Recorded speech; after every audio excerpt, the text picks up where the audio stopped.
What's up guys, it's Mike with Shallow Reefing, coming back at you with another video, and I'm in the kitchen today because, yes, I need to clean the skimmer because it was spiking really weird. Like the power draw was super high and I saw it on the apex, so let's see what's going on. Oh baby, that was all wrapped around the impeller right there. And you can see I haven't cleaned this thing out and there are some of those shells in there. Things have gone on the needle wheel. And I kind of just need to clean it out, and it started to draw more and more power and my apex was starting to spike. So that means something's going on with it. Now when I clean out the skimmer, put it in the sink, and then I take all the parts out and dump it in a citric acid bath, which I really like citric acid.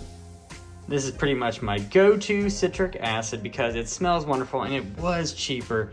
I always get like the set or the 10-pound bag, but I mean this stuff used to be like 14 bucks.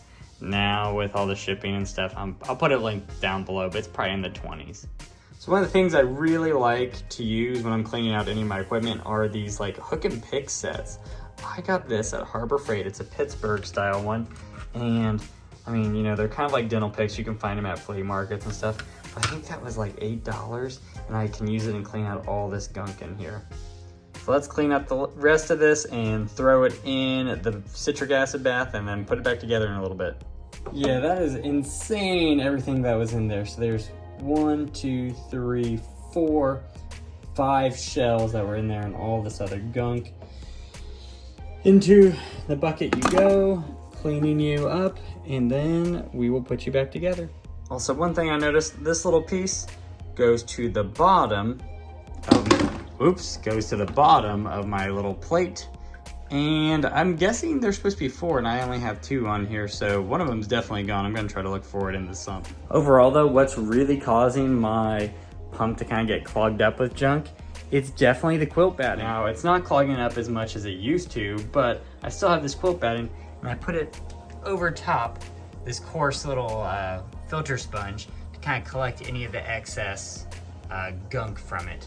And every 2 or 3 days I throw the quilt batting out so I can make my filter socks last about 2 or 3 days longer. So I change filter socks out on a weekly basis versus every 5 days, which gets annoying. But if I could do it again, I would definitely go with a filter roller, but those were not available 4 years ago when I built this tank. Luckily, it's early morning on fall break and I've been able to clean all the pumps in my tank last night and this morning, and then the skimmer needed a nice cleaning, so I might as well do the return pump after this, but I really don't want to. Doing that, you know, every twice a year maintenance on deep cleaning out the skimmer and then the return pump stinks, and I do the Wave Makers quarterly.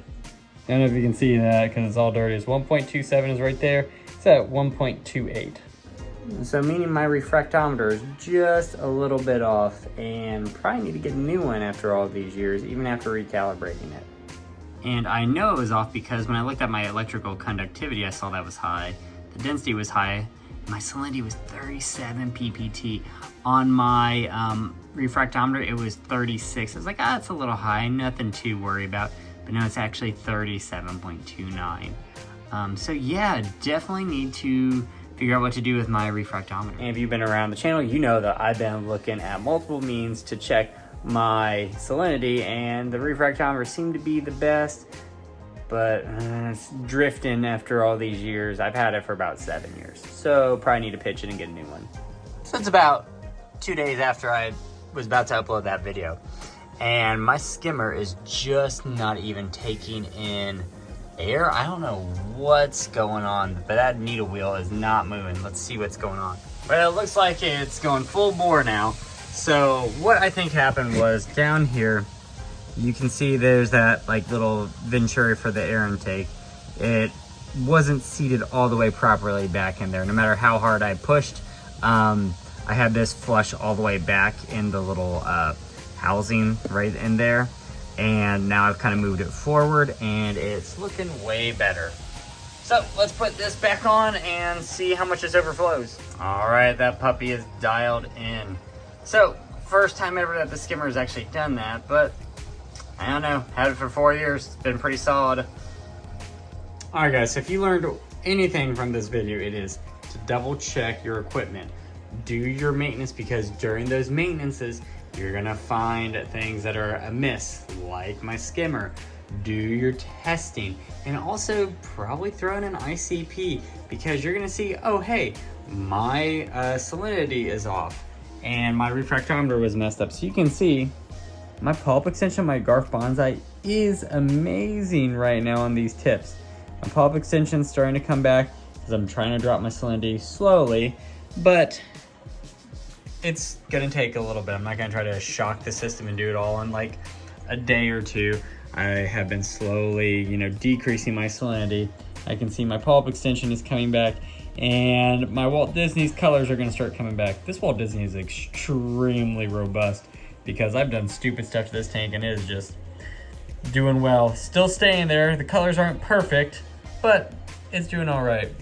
Now this Cali Tort starting to STN in the back due to getting hit by some flow pumps and the salinity being higher than normal. Yeah, it's struggling a little bit back there, but it's okay. I need to prune that back anyway.